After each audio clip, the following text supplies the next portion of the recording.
चलिए आज के इस वीडियो में हम बात करते हैं प्रत्यावर्ती धारा का। जो आगे की तरफ हम बढ़ रहे हैं तो इसमें हम पढ़ने वाले हैं विभिन्न प्रकार की प्रत्यावर्ती धारा परपथ। प्रत्यावर्ती धारा परपथ विभिन्न प्रकार के जब हम पढ़ रहे थे तो हमने क्या है ऐसे परपथों को पढ़ लिया था। पुराना रिवाइज कर लीजिएगा आप एक बार तो अच्छा समझ में आएगा, ठीक है, पूरे लेसन के लिए। तो उसमें हम ऐसे पढ़ रहे थे जिसमें क्या है, जिसमें केवल शुद्ध ओमीय प्रतिरोध लगा हुआ है, जिसमें केवल क्या लगी होती है, शुद्ध प्रेरण लगा हुआ है, यानी कि जिसमें केवल कुंडली लगी हुई है, जिसमें केवल क्या लगा हुआ है, संधारित्र लगा हुआ है। ऐसे जो है हमने सब पढ़ रखे थे, ठीक है। एक रिक्वेस्ट है आपसे कि यहाँ पर उसको क्या है पहले पुराना वाला क्या है रिवाइज कर लें, जिससे क्या है आप अच्छा बेहतर समझ पाएंगे, ठीक है। तो अब जब हम इनको परपथों को पढ़ रहे थे तो वहां पर हम इनको अलग अलग पढ़े थे। जैसे एक प्रतिरोध वाला है, खाली कुंडली वाला है, और क्या वाला है, धारिता वाला है, ऐसे वाले पढ़े हुए थे, ठीक है। अच्छा, फिर इसके बाद क्या है, अब जो हम पढ़ने वाले हैं उनमें क्या पढ़ने वाले हैं, इसमें हम दो चीजों को एक साथ सीरीज में जोड़ देंगे, ठीक है। जैसे कि अब जो हमारी कुंडली है और प्रतिरोध है, इन दोनों को क्या कर देंगे, एक साथ जोड़ देंगे।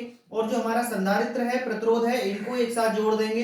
तो इस प्रकार जो परिपथ बनेंगे, इनमें धारा व विभवांतर में क्या कलांतर होगा और इनके अंदर जो परिणामी विभवांतर होगा वो कितना होगा, इन सारी चीजों पे हम बात करने वाले हैं, ठीक है। तो गौर से क्या है इसे पढ़िएगा, रिवाइज आपने कर लिया होगा उम्मीद करता हूं। तो और साथ ही क्या है, ये हमारा लास्ट टॉपिक, लास्ट चैप्टर होगा। इसके बाद छोटा सा एक चैप्टर और है एक वीडियो का, उसमें कंप्लीट कर देंगे, फिर पार्ट 1 खत्म हो जाएगा। तो क्या करें, तब तक क्या है आप जो है इसे पूरा पूरा कंप्लीट कर लें, ठीक है। एक बार पूरा जो फिजिक्स है चैप्टर 1 से वहां तक क्या है आप रिवाइज कर लें तो ज्यादा बेहतर रहेगा, अच्छा समझ में आएगा, ठीक है। फिर पार्ट 2 शुरू करेंगे, तो पार्ट 2 को क्या है हम कोशिश करेंगे जल्दी से जल्दी खत्म हो जाए, ठीक है। तो चलिए हम यहाँ पे पढ़ रहे हैं श्रेणी आर एल परपथ। क्या पढ़ रहे हैं, श्रेणी आर एल परपथ। यानी कि श्रेणी आर एल परपथ का मतलब ये है कि इसमें एक तो आर का मतलब रेजिस्टेंस और एल का मतलब क्या है, एक कुंडली। तो रेजिस्टेंस और एल यानी कि इसमें जो है प्रेरण, प्रेरण जो होता है इसमें क्या होता है, प्रेरक होता है, उसे क्या है हमने जोड़ दिया है।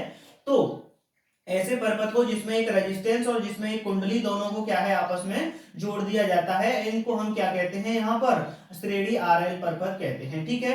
तो इसके बारे में पढ़ लेते हैं। और उससे पहले हमें एक चीज समझ लेनी चाहिए, जब हम पढ़ रहे थे रिवाइज कर रहे थे तो हम वहां पर एक चीज नोट पॉइंट में ये निकाल कर याद कर लेते हैं, अभी जो आगे की काम आएगी वो ये कि शुद्ध जिसमें प्रतिरोध होता है उसमें धारा और विभवांतर क्या होते हैं, समान कला में, ठीक है। धारा व विभवांतर कैसे होते हैं, समान कला में होते हैं। क्या होते हैं, समान कला में होते हैं, उनमें कोई कलांतर नहीं होता। कब, किसमें, बिल्कुल जिसमें प्रतिरोध होता है। अब दूसरी बात एल वाले में, यानी कि कुंडली में क्या होता है, प्रेरक में क्या होता है, ठीक है। तो एल वाले में क्या होता है, जो विभवांतर है, आप ऐसे करके याद रखिएगा, विभवांतर क्या होता है, धारा से अग्रगामी होता है, धारा से 90 डिग्री अग्रगामी होता है। कितना होगा, 90 डिग्री अग्रगामी है, ओके। यहां तक ये धारा से कितना है, 90 डिग्री अग्रगामी। और आर, और इसके बाद आता है सी, संधारित्र। क्या आता है, संधारित्र आता है। तो जो संधारित्र होगा वो संधारित्र क्या होता है, संधारित्र में क्या होगा, विभवांतर, जो विभवांतर है वो क्या है, धारा से 90 डिग्री पश्चिमगामी रहता है। कैसा रहता है, 90 डिग्री पश्चिमगामी, ठीक है। यहां तक की बात क्या है, हमारा पुराना रिवाइज सिलेबस है उससे समझ लेते हैं। धारा विभवांतर समान कला में रहेंगे, यहाँ विभवांतर 90 डिग्री अग्रगामी रहता है कुंडली में, और विभवांतर में क्या होता है, धारा 90 डिग्री, विभवांतर जो है वो पीछे चलता है 90 डिग्री, ठीक है। ऐसा समझ लीजिए कि ये कुंडली है, तो कुंडली में क्या है, विभवांतर जल्दी जल्दी चलता है, इसलिए क्या होता है, धारा से आगे निकल जाता है, ठीक है। और जो संधारित्र होता है वो कैसा होता है, ऐसा होता है। तो इसका मतलब इसको इसे क्या होगा, कूदना पड़ेगा, क्या करना पड़ेगा, कूदना पड़ेगा, ठीक है। इसलिए क्या है, ये थोड़ा पीछे रह जाता है। इसी तरीके से याद रखें कि विभवांतर धारा से 90 डिग्री अग्रगामी, विभवांतर धारा से 90 डिग्री पश्चिमगामी रहता है, ऐसी बात हो गई, ठीक है। आगे हम इसे समझने वाले हैं कि जो श्रेणी आरएल परपथ है वो क्या है और इसमें क्या क्या चीजें होती हैं और कौन कौन सी चीजें शामिल की गई है, ठीक है। श्रेणी आरएल परपथ क्या होता है, माना किसी परपथ में प्रेरकत्व एल की एक कुंडली व प्रतिरोध आर को श्रेणी क्रम में जोड़कर, इसमें क्या है, माना कोई भी क्या है, एक परपथ है, उस परपथ में प्रेरकत्व एल की एक कुंडली और प्रतिरोध आर, ठीक है, दो चीजें हैं, उनको श्रेणी क्रम में जोड़कर उनके संयोग पर एक प्रत्यावर्ती धारा स्रोत V बराबर V not sine omega T लगा दिया जाता है। चित्र में दिखाया गया है कि इसके अंदर क्या है, एक प्रतिरोध है और क्या है, इसके अंदर एक कुंडली है। ठीक है, प्रतिरोध और कुंडली इन दोनों के श्रेणी क्रम के संयोग पर क्या लगा दिया गया है, V बराबर V not sine omega T, धारा का स्रोत जो है वो लगा दिया गया है। ठीक है, क्या लगा दिया गया, V बराबर V not sine omega T, धारा स्रोत लगा दिया गया, इन दोनों को श्रेणी क्रम में जोड़ दिया गया। ठीक है, चलिए यहां तक की बात खत्म। आगे माना कि प्रेरकत्व के सिरों पर विभवांतर VL है। जो प्रेरकत्व है, प्रेरकत्व को जो हम प्रदर्शित करते हैं स्वप्रेरण गुणांक जो था उसे L से करते हैं, इसलिए इसके सिरों पर जो विभवांतर है उसे हम किससे, L VL से सफिक्स, यानी कि L क्या है सफिक्स में है तो VL से प्रदर्शित करेंगे। तो माना कि प्रेरकत्व के सिरों पर विभवांतर कितना है, VL है, यानी कि ये कुंडली के सिरों पर क्या है, विभवांतर है। और तथा प्रतिरोध के सिरों पर विभवांतर VR है। R का मतलब प्रतिरोध रेजिस्टेंस, तो इसलिए उसका सफिक्स में क्या बनाया, R बनाया है। हम यह अध्ययन कर चुके हैं कि प्रेरकत्व में विभवांतर धारा से 90 डिग्री अग्रगामी रहता है। प्रेरकत्व में जो विभवांतर है VL वो क्या होगा, धारा से 90 डिग्री अग्रगामी चलता है। कितना होता है ये, 90 डिग्री अग्रगामी होता है। ठीक है, कितना होगा, 90 डिग्री अग्रगामी। और तथा प्रतिरोध में धारा व विभवांतर कैसे रहते हैं, समान कला में रहते हैं। और जो VR है ये क्या होगा, बिल्कुल समान कला में ही रहेगा। कैसा रहेगा, ये समान कला में रहता है, इसमें कोई भी दिक्कत नहीं है। ठीक है, आगे इसमें कहना है आता है VL व VR परस्पर लंबवत होंगे और इनके लिए निम्न सदिश प्राप्त होगा।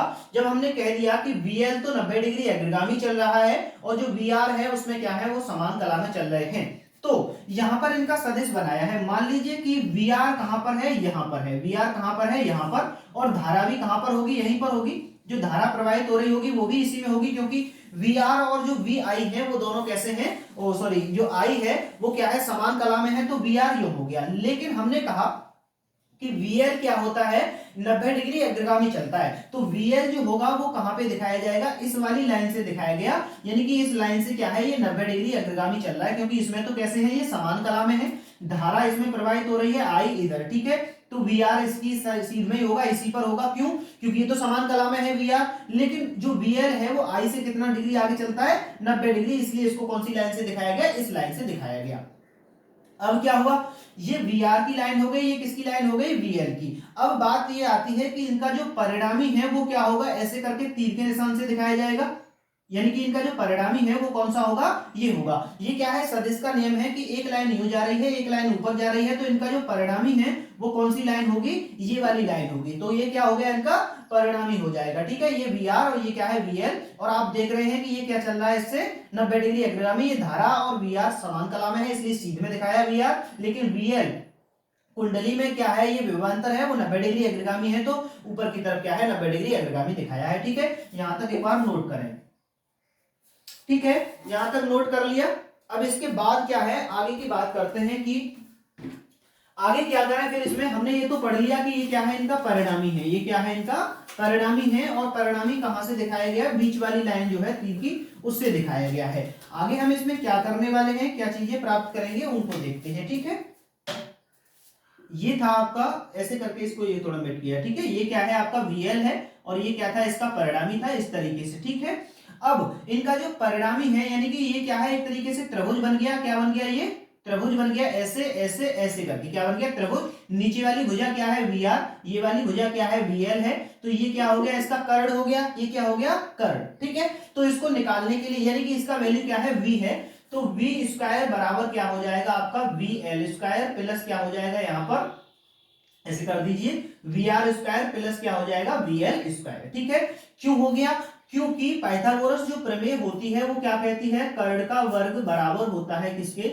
आधार का वर्ग। ठीक है, और प्लस किसका वर्ग, लंब का वर्ग। ठीक है, ऐसे करके होता है, कर्ण का वर्ग बराबर आधार का वर्ग, और क्या होता है, लंब का वर्ग होता है। ठीक है, दोनों चीजें ये सेम हो गई। अब यहाँ पे बात ये, यहां तक समझ गए, ये वाला वर्ग कर दिया, वाला तो इसका कर्ण का बराबर हो गया। ठीक है, अब लिखिएगा, चूंकि यहाँ पे क्या है, यहाँ पर क्या है, एक तो प्रतिरोध है, क्या है, प्रतिरोध व प्रेरकत्व, प्रतिरोध व प्रेरकत्व श्रेणी क्रम में है। कैसे में है, श्रेणी क्रम में है। अतः इनमें समान धारा प्रवाहित होगी। अतः इनमें समान धारा प्रवाहित होगी। दोनों में क्या होगी, समान धारा प्रवाहित होगी। क्यों समान धारा प्रवाहित होगी, वो इसलिए प्रवाहित होगी क्योंकि ये दोनों कैसे हैं, श्रेणी क्रम में, तो इसमें अगर धारा प्रवाहित आई हो रही है तो उसमें भी क्या है, धारा आई प्रवाहित होगी। तो v स्क्वायर बराबर, देखो ओम के नियम से आप क्या जानते हैं, ओम के नियम से, ठीक है, ओम के नियम कैसे क्या जानते हैं आप, ओम के नियम से आप जानते हैं v बराबर क्या होता है, I इंटू आर होता है, सही है। तो यहाँ पर आप क्या लिखें, I इंटू क्या लिख दें, यहाँ पे R लिख दें, यानी कि ये R क्या है, इस वाले प्रतिरोध का प्रतिरोध है, प्लस यहाँ पर आप I लिखें, इसका वर्ग कर दें, यहाँ पे I लिखें, I बराबर यहाँ पर VL की जगह पर क्या लिखा जाएगा, IR, लेकिन R तो नहीं होता ना, क्योंकि इसमें प्रतिरोध नहीं है। तो कुंडली का जो प्रतिरोध है वो किससे दिखाया गया था, XL से दिखाया गया था। याद कीजिएगा कि कुंडली का जो प्रतिरोध है वो किससे दिखाया गया था, XL से, जिसे हम क्या कहते हैं, प्रेरकीय प्रतिघात कहते हैं, ना कि क्या कहते हैं, प्रतिरोध कहते हैं। तो क्या कहते हैं इसे, प्रेरकीय प्रतिघात कहते हैं। तो ये हो गया आपका क्या, IXL, और इसका क्या करते हैं हम यहाँ पे वर्ग कर देते हैं, ठीक है। तो v स्क्वायर बराबर I R स्क्वायर, यानी कि प्रतिरोध के लिए, और ये XL क्या है, उस कुंडली का प्रतिरोध है, जो कि ओम के नियम के अनुसार क्या होता है, यानी विभवांतर बराबर होता है धारा गुणा प्रतिरोध। तो प्रतिरोध है ये किसका, कुंडली का, जिसे हम क्या कहते हैं, प्रेरकीय प्रतिघात कहते हैं, ठीक है। v स्क्वायर बराबर, अब यहां से I कॉमन निकाल लीजिए, तो I स्क्वायर क्या हो गया, कॉमन निकल आया बाहर, अंदर क्या रह गया, R स्क्वायर रह गया, और क्या रह गया, XL स्क्वायर रह गया, ठीक है। आई स्क्वायर को नीचे ले आइए, वी स्क्वायर, और नीचे क्या हो गया, आई स्क्वायर, ठीक है, नीचे क्या हो गया, आई स्क्वायर, सही है। अब बात आगे आती है क्या, बात ये आती है, ये हो गया आपका आर स्क्वायर प्लस क्या, एक्सएल स्क्वायर, ठीक है, आर स्क्वायर हो गया और क्या हो गया, एक्सएल स्क्वायर। यहां तक समझ गए। यहां तक समझने के बाद अब क्या कीजिएगा कि ये दोनों पर क्या चढ़ा हुआ है, वर्ग चढ़ा हुआ है, तो ये क्या हो जाएगा, v बट्टे आई, और इस पर क्या हो जाएगा, वर्ग, और ये हो जाएगा आपका R square plus XL square, ठीक है। अब क्या कीजिएगा, यहां से वर्ग हटाएंगे तो इधर क्या चढ़ जाएगा, वर्गमूल v बट्टे आई बराबर क्या हो जाएगा, ये R square plus XL square, और इसका क्या कर दीजिएगा आप, वर्गमूल कर दीजिएगा। क्यों, क्योंकि इधर से वर्ग हटाया और यहाँ पे क्या कर दिया हमने, वर्गमूल, तो वर्गमूल कर देंगे। सिंपल एक मैथमेटिक्स की क्या है, सवाल की तरह है, इसमें रटने वटने वाली कोई बात नहीं, जैसा जैसा आपको पद दिखाई देता जाए वैसा वैसा करते जाओ। आगे यहां पर क्या बन गया, v बट्टे आई बराबर R square plus XL square, ठीक है। ओम के नियम से क्या होता है, ओम के नियम से, ओम का नियम क्या होता है, ओम का नियम होता है v बराबर आई इंटू आर। अगर हम यहां पर v बट्टे आई कर दें, क्या कर दें, v बट्टे आई कर दें, तो ये किसके बराबर हो जाएगा, प्रतिरोध के बराबर हो जाएगा, यानी आर के बराबर, और आर क्या होता है, प्रतिरोध, तो किसके बराबर हो जाएगा, प्रतिरोध के बराबर। तो ये वाली जो चीज है ये क्या होती है, प्रतिरोध के बराबर हो जाएगी, किसके बराबर, प्रतिरोध के बराबर। चलिए इसको लिख देते हैं, v बट्टे आई पद, v बट्टे आई का जो पद है वह ओम के नियम के अनुसार, किसके अनुसार, ओम के नियम के अनुसार, नियम के अनुसार प्रतिरोध को व्यक्त करता है। किसको व्यक्त करता है, प्रतिरोध को व्यक्त करता है। किसको व्यक्त करेगा जी, ये प्रतिरोध को व्यक्त करता है। लेकिन यह प्रतिरोध, लेकिन यह प्रतिरोध किसके कारण, कुंडली, किसके कारण, कुंडली, यानी कि प्रेरकत्व भी लिख सकते हैं, प्रेरकत्व व प्रतिरोध के कारण है। यह प्रतिरोध किसके कारण है, प्रेरकत्व प्रतिरोध के कारण है, इसलिए इसे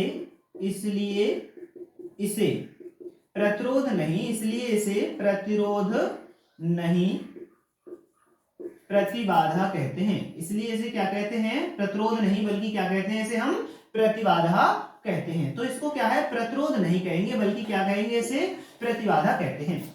v बट्टे आई जो है ये क्या है, प्रतिरोध की तरह कार्य करेगा, प्रतिरोध है एक तरीके का, लेकिन यह ओम के नियम के अनुसार प्रतिरोध को व्यक्त करता है, लेकिन यह प्रतिरोध किसके कारण है, प्रेरकत्व और प्रतिरोध के कारण, यानी कुंडली और दोनों के कारण है।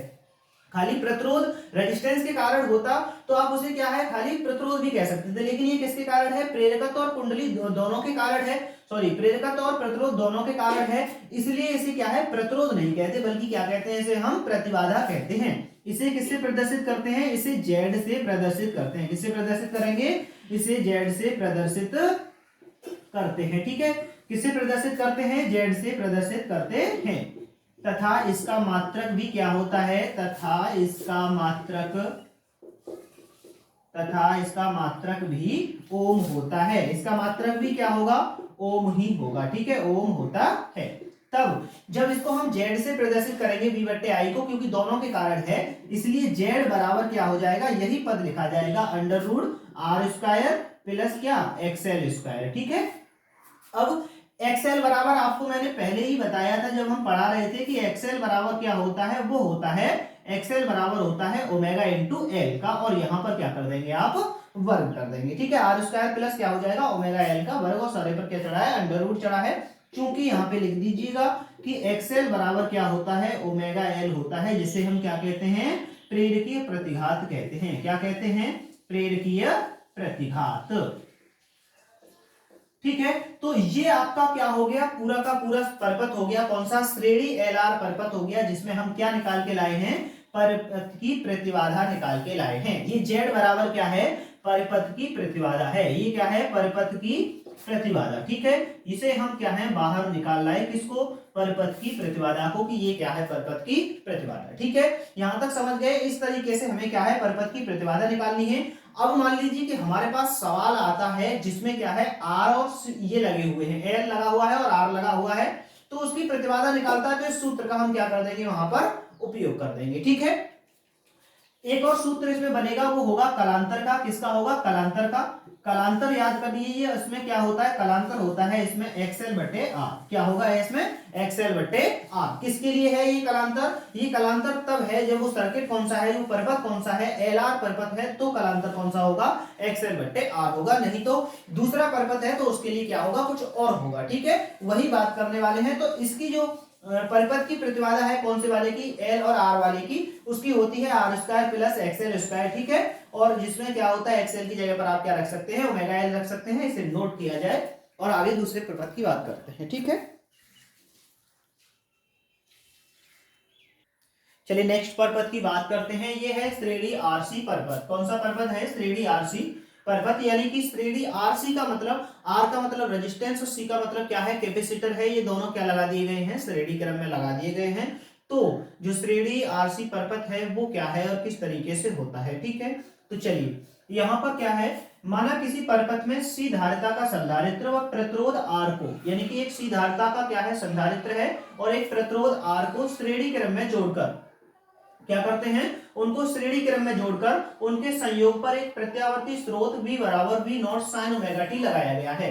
तो यहाँ पर आप ये जो दोनों देख रहे हैं, इस पर क्या हो रहा है, V बराबर V not sine omega T लगा दिया गया है। क्या लगा दिया गया है, V बराबर V not sine omega T यहाँ पे लगाया गया है, ठीक है। क्या लगाया गया है, V बराबर V not sine omega T, और यहाँ पर क्या है, VR है, और यहाँ पर क्या है, VC है, ओके। यहां तक की बात है। इसके सिरों पर जो वोल्टेज है वो VR है, इसके सिरों पर जो वोल्टेज है वो कितना है, VC है, और V बराबर V not sine omega T लगाया गया है। दोनों को श्रेणी क्रम में जोड़ा गया है। अब माना संधारित्र के सिरों पर विभवांतर VC, संधारित्र पर कितना दिखाया है हमने, VC, और प्रतिरोध के सिरों पर विभवांतर कितना है, VR है, ठीक है। हम बिल्कुल सेम पहले की तरह ही कर रहे हैं, बस चीजें बदली हैं। यहाँ क्या है, L की जगह पर क्या लगा दिया है, C लगा दिया है। हम जानते हैं कि धारिता में विभवांतर धारा I से 90 डिग्री पश्चिमगामी होता है, अतः ये दोनों परस्पर लंबवत होंगे। पहले वाली कंडीशन में जो विभवांतर था वो 90 डिग्री अग्रगामी था, आगे चल रहा था धारा से। अब की बार क्या है, वो 90 डिग्री कैसा चल रहा होगा, पश्चिमगामी चल रहा होगा, पीछे चल रहा होगा, किसमें, धारिता में चल रहा होगा, ठीक है। और जबकि प्रतिरोध में तो क्या होते हैं, ये दोनों ही कैसे होते हैं, समान कला में होते हैं। प्रतिरोध में कैसे होते हैं, ये समान कला में होते हैं, ठीक है। चलिएगा, तो कैसे होंगे, समान कला में होंगे, ओके।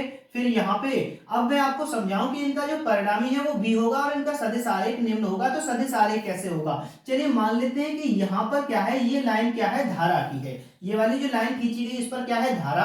अब जब धारा है और साथ ही क्योंकि प्रतिरोध के अंदर जो विभवांतर है VR, इसमें और धारा में कोई कलांतर नहीं होता, तो दोनों एक ही लाइन पे खींचे जाते हैं। तो VR और I एक ही लाइन पर हैं, लेकिन हमने बताया ये कैसे घूमता है, ऐसे करके घूमता है, यानी कि घड़ी की ऐसे करके घूमता है। तो जो चीज आगे होगी वो यहाँ पे होगी, और जो चीज पीछे होगी वो कहाँ पे, नीचे होगी। ऐसे करके घूम रहा है, ठीक है।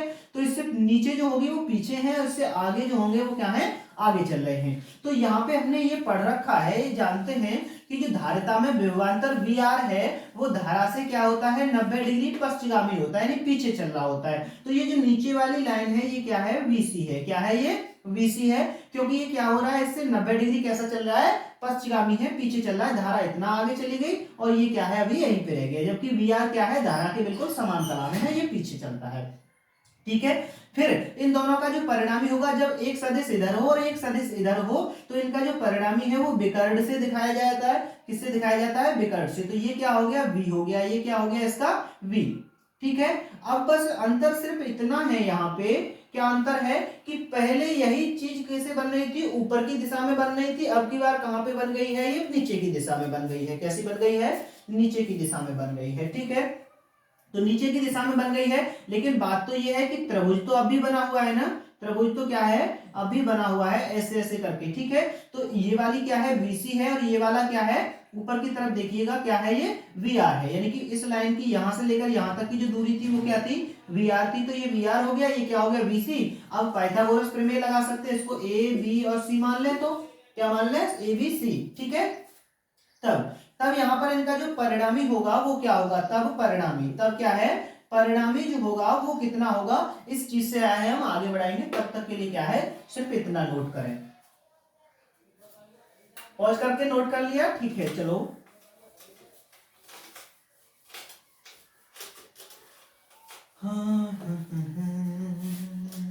आगे। अरे सॉरी, ये मैंने मिटा दिया था, गलती हो गई।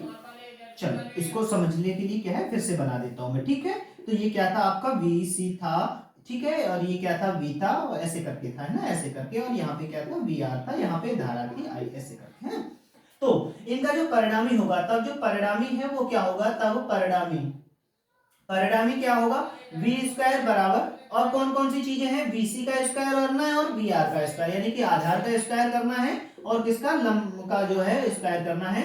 तो क्या हो गया यहाँ पे पहले की तरह कीजिएगा, वी आर आधार का स्क्वायर और प्लस किसका लंब का स्क्वायर, आधार का स्क्वायर कर दिया लंब का स्क्वायर कर दिया, तो किसके स्क्वायर बन गया कर्ण का स्क्वायर बन गया। ठीक है, ऐसे हमने क्या है ये कर दिया। अब इसका कोई काम नहीं है, इसको अब हम मिटो देते हैं, इसको क्या करते हैं मिटो देते हैं। आगे आओ, अब यहाँ पे पहले की तरह ही सेम करना है कि प्रतिरोध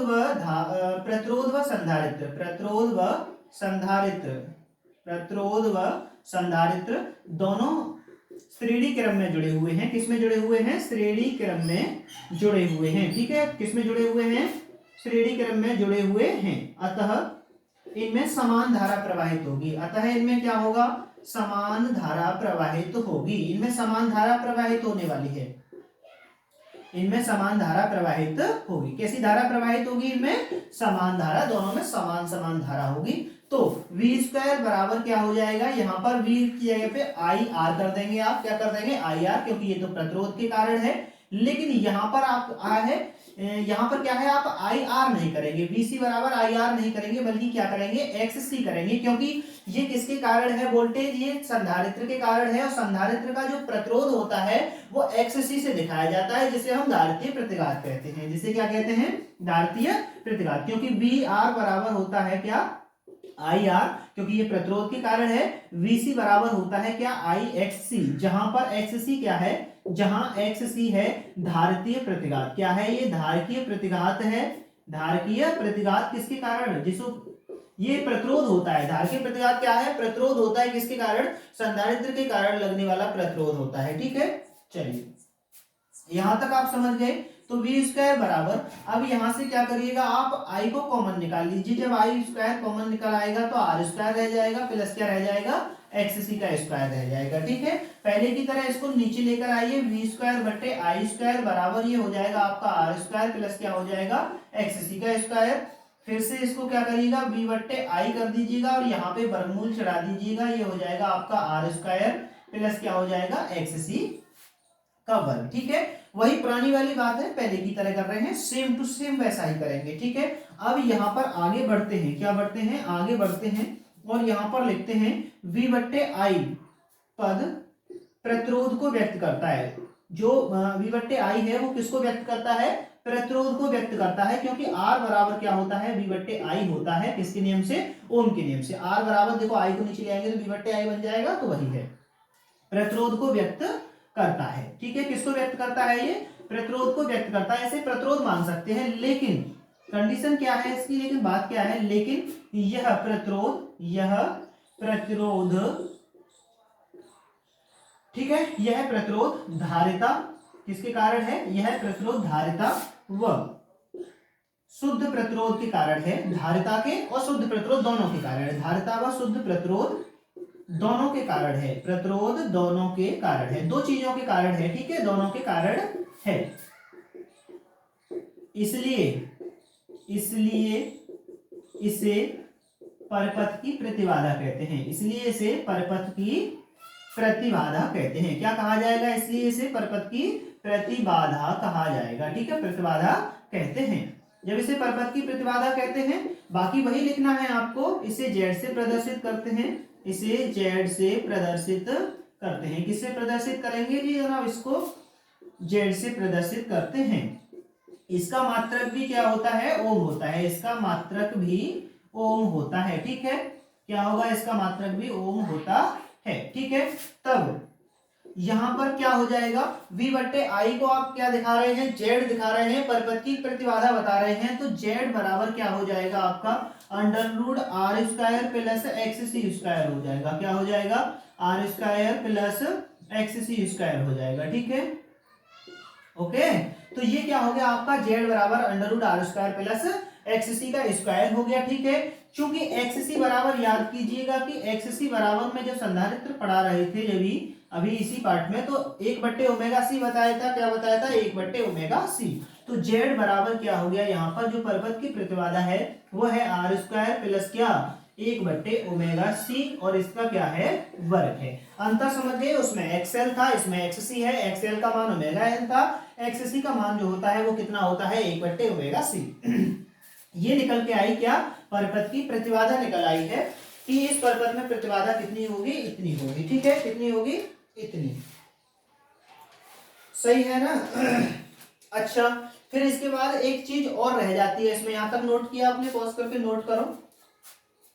ठीक है, एक चीज और रह जाती है इसमें, उस चीज को भी समझ लेते हैं। हमने यहाँ पे दिखाया था कि यहाँ पर धारा और जो वोल्टेज है उसके बीच में क्या चल रहा है? कालांतर चल रहा है। ठीक है, यहाँ पे क्या चल रही थी? धारा चल रही थी, VR चल रहा था। यहाँ पे कौन चल रहा था? VL। और परिणामी कहाँ चल रहा था? V यहाँ पे चल रहा था। ठीक है, तो अभी तो इसके बीच में, इसके और इसके बीच में तो 90 डिग्री का अंतर है। धारा और इस VL के बीच में तो 90 डिग्री का अंतर है। अगर वो पूछे कि जो परिणामी विभवांतर V है, क्या है? परिणामी विभवांतर क्या है? V है। इसके और धारा के बीच में कालांतर कितना है? परिणामी विभवांतर V और धारा के बीच में कालांतर कितना है, तो क्या बताएंगे? ठीक है, तो समझ लेते हैं यहाँ पे।